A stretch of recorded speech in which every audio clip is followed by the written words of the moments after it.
Hello, welcome to another First Chapter Friday. Today we will be continuing our dystopian theme by reading the book Animal Farm. I'm also going to include the graphic novel illustrations by Odyr. I don't know how to pronounce that, so I just spelt it. So that's where the images are going to come from that go along with this reading. Okay, Mr. Jones of the Manor Farm had locked the hen houses for the night, but was too drunk to remember to shut the pop holes. With the ring of light from his lantern dancing from side to side, he lurched across the yard, kicked off his boots at the back door, drew himself at last a glass of beer from the barrel in the scullery, and made his way up to bed, where Mrs. Jones was already snoring. As soon as the light in the bedroom went out, there was a stirring and a fluttering all through the farm buildings. Word had gone round during the day that old Major, the prize middle white boar, had had a strange dream on the previous night and wished to communicate it to the other animals. It had been agreed that they should all meet in the big barn as soon as Mr. Jones was safely out of the way. Old Major, so he was always called, though the name under which he had been exhibited was Wildington Beauty, was so highly regarded on the farm that everyone was quite ready to lose an hour's sleep in order to hear what he had to say. At one end of the big barn, on a sort of raised platform, Major was already ensconced on his bed of straw, under a lantern which hung from a beam. He was 12 years old and had lately grown rather stout, but he was still a majestic-looking pig, with a wise, benevolent appearance in spite of the fact that his tushes had never been cut. Before long, the other animals began to arrive and made themselves comfortable after their different fashions. First came the 3 dogs, Bluebell, Jessie, and Pincher, and then the pigs, who settled down in the straw immediately in front of the platform. The hens perched themselves on the window-sills, and pigeons fluttered up to the rafters. The sheep and cows lay down behind the pigs and began to chew the cud. The 2 cart horses, Boxer and Clover, came in together, walking very slowly, and setting down their vast hairy hoofs with great care, lest there should be some small animal concealed in the straw. Clover was a stout, motherly mare approaching middle life, who had never quite got her figure back after her 4th foal. Boxer was an enormous beast, nearly 18 hands high, and as strong as any 2 ordinary horses put together.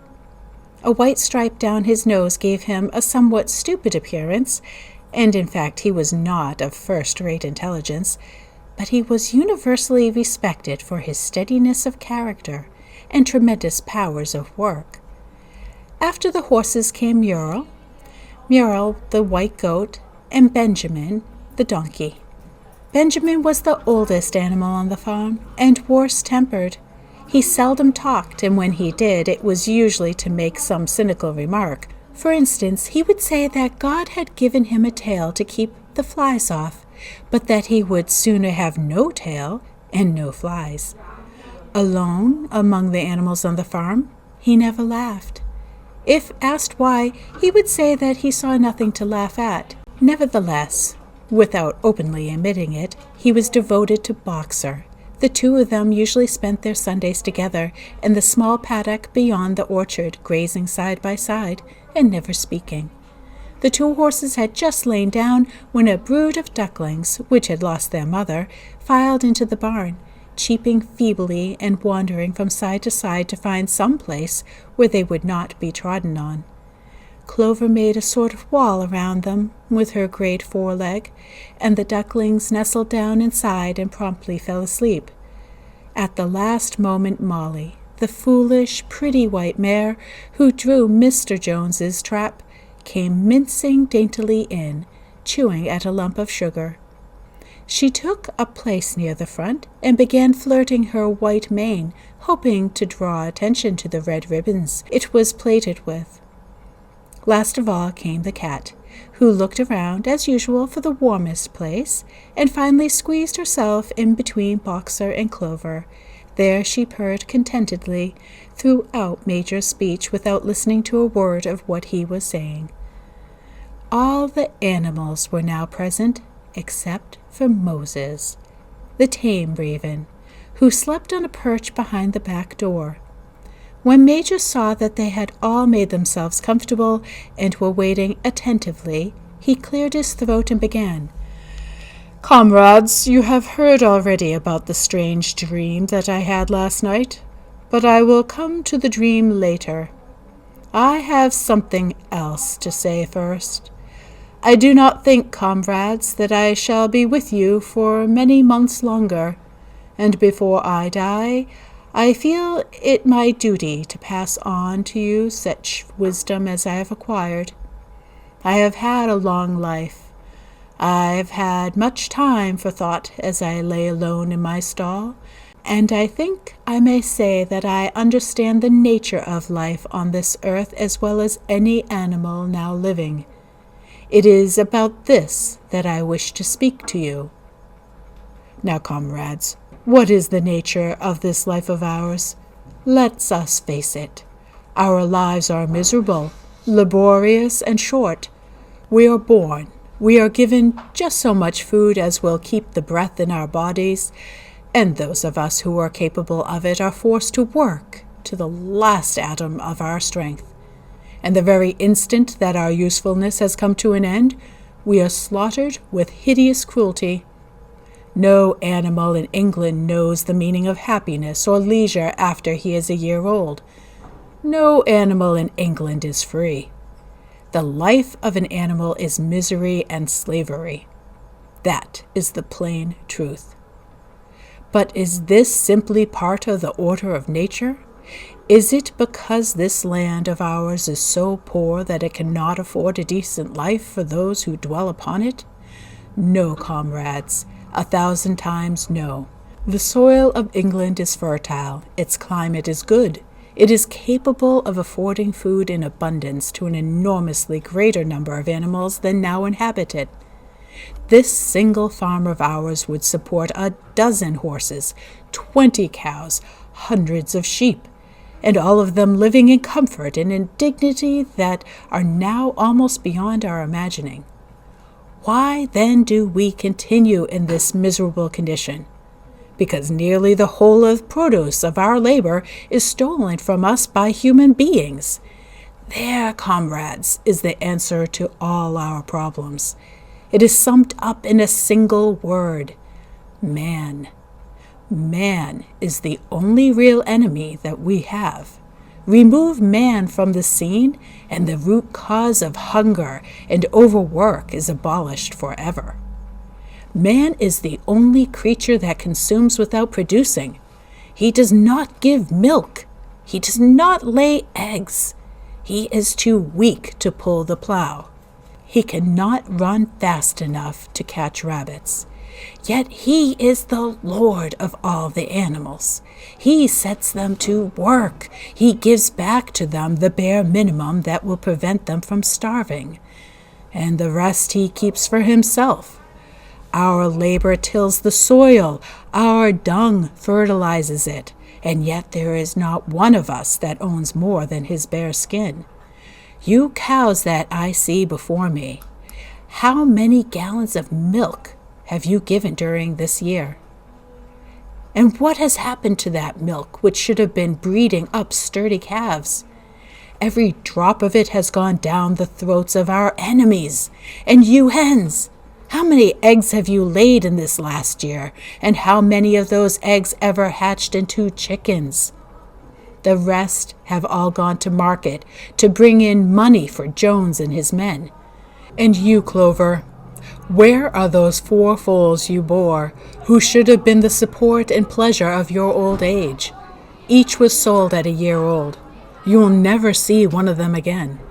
In return for your 4 confinements and all of your labor in the fields, what have you ever had except your bare rations and a stall? And even the miserable lives we lead are not allowed to reach their natural span. For myself I do not grumble, for I am one of the lucky ones. I am 12 years old, and I have had over 400 children. Such is the natural life of a pig. But no animal escapes the cruel knife in the end. You, young porkers who are sitting in front of me, every one of you will scream your lives out at the block within a year. To that horror we all must come. Cows, pigs, hens, sheep, everyone. Even the horses and the dogs have no better fate.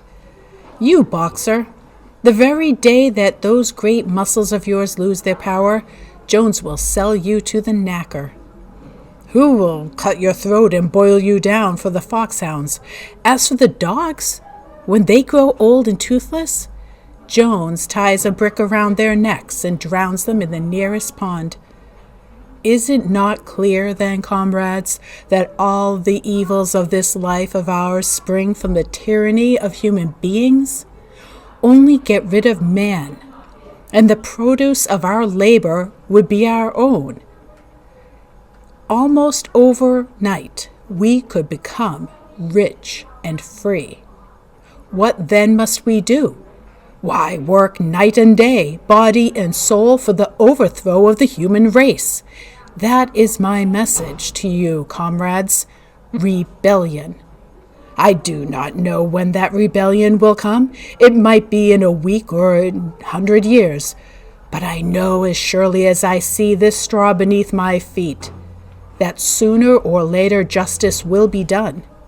Fix your eyes on that, comrades, throughout the short remainder of your lives, and above all, pass on this message of mine to those who come after you, so that the future generation shall carry on the struggle until it is victorious. And remember, comrades, your resolution must never falter. No argument must lead you astray. Never listen when they tell you that man and animals have a common interest, that the prosperity of one is the prosperity of the other. It is all lies. Man serves the interests of no creature except himself, and among us animals let there be perfect unity, perfect comradeship in the struggle. All men are the enemies. All animals are the comrades. At this moment there was a tremendous uproar. While Major was speaking, 4 large rats had crept out of their holes and were sitting on their hindquarters listening to him. The dogs had suddenly caught sight of them, and it was only by a swift dash for their holes that the rats saved their lives. Major raised his trotter for silence. "Comrades," he said, "here is a point that must be settled. The wild creatures, such as rats and rabbits, are they our friends or our enemies? Let us put it to a vote. I propose this question to the meeting. Are rats comrades?" The vote was taken at once, and it was agreed by overwhelming majority that rats were comrades. There were only 4 dissensions. The 3 dogs and the cat, who had afterwards discovered to have been voted on both sides. Major continued, "I have little more to say. I merely repeat, remember always your duty of enmity toward man and all his ways. Whatever goes upon 2 legs is enemy. Whatever goes upon 4 legs or has wings is a friend. And remember also that in fighting against man, we must not come to resemble him. Even when you have conquered him, do not adopt his vices. No animal must ever live in a house, or sleep in a bed, or wear clothes, or drink alcohol, or smoke tobacco, or touch money, or engage in trade. All the habits of men are evil. And above all, no animal must ever tyrannize over his own kind. Weak or strong, clever or simple, we are all brothers. No animal must ever kill any other animal. All animals are equal. And now, comrades, I will tell you about my dream of last night. I cannot describe that dream to you. It was a dream of the earth as it will be when man has finished. But it reminded me of something that I had long ago forgotten.